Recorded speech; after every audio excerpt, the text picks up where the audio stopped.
Man, oh man, Atlanta has to be the most surprising team in the NBA, and they're really just getting it together. And it feels like since they're a young team, they're only going to get better as the season goes on. I mean, they got wins against Boston, and that was without Trae Young. They got a win against Milwaukee. They got a win against the Cleveland Cavaliers. And then tonight, just dominating that second half, and it started on the defensive end of the floor. And now you're looking at Atlanta versus above 500 competition. They're 7-5 this season.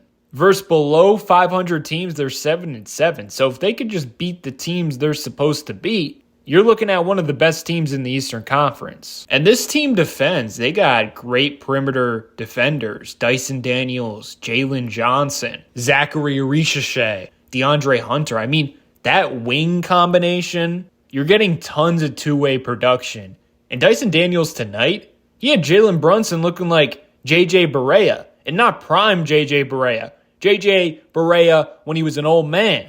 They held the number one offense in the league, the New York Knicks, to 100 points. And honestly, it was under 100 points because they scored easy buckets in garbage time when the game was over. And this is how you build a team around Trae Young. Size, athleticism, defense on the perimeter so he can hide. You look at the rotation tonight, there's only one defensive liability outside of Trae Young, and that's Bogdan Bogdanovic. And he's got the size where if he's focused and staying connected, he can hide defensively and do just fine. But this team has been so good at the little things. They're top 5 in second chance points. They absolutely destroyed the Knicks on the offensive glass tonight. 16.1 points per game in the second chance situation. They're 7th in offensive rebounds per game. And this is where their big men deserve a lot of credit. Clint Capella is averaging 3.7 offensive rebounds.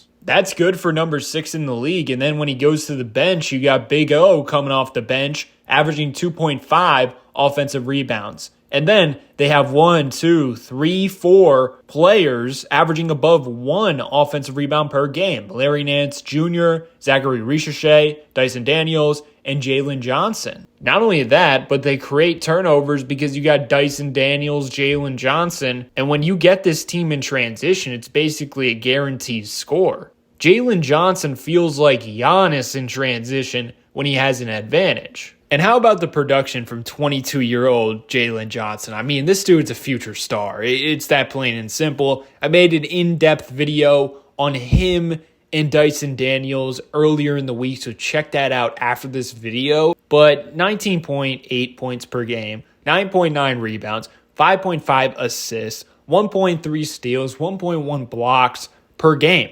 I mean, he does everything on the basketball court. Funny enough, I'm a Sixers fan, and the history between Atlanta and Sixers is funny, but he truly does remind me of prime Ben Simmons. But the difference is, you can tell Jalen Johnson's got the swagger and confidence, and he's not afraid to shoot the 3 ball. 35% from 3 on 4.5 attempts per game. And as he grows and gets a reputation, this dude's going to be going to the free throw line very, very consistently. And he's shooting 75% at the free throw line. But the best part of his game is his downhill attack. Once again, check out my in-depth video on him and Dyson for more info. I would also like to shout out Quin Snyder. I feel like the message is getting through to these guys. Everyone's buying into their role. Everyone is playing defense. I'm pretty sure it's because Dyson Daniels, it's just the effect. They see Dyson Daniels, what he's doing, and everyone wants to play like that because it's infectious with the whole entire team. But also, you got DeAndre Hunter, who's been a starter. He's coming off the bench and playing inspired. And he's starting a rookie over him. I know he's a number 1 overall pick, but that's just something that not a lot of coaches would do, in my opinion. 19.3 points per game in 27.7 minutes? I mean, come on now. 6th man of the year type of production. You also got Bogdan Bogdanovic putting 12.4 points per game. We know he can go off in any certain game if he's feeling it. That is great offensive production off the bench. But the formula has been very simple for Atlanta. Play hard, create turnovers, get in transition off rebounds. Do not slow the pace up at any point unless it's the end of the game situation. Create chaos on the offensive glass for second chance points.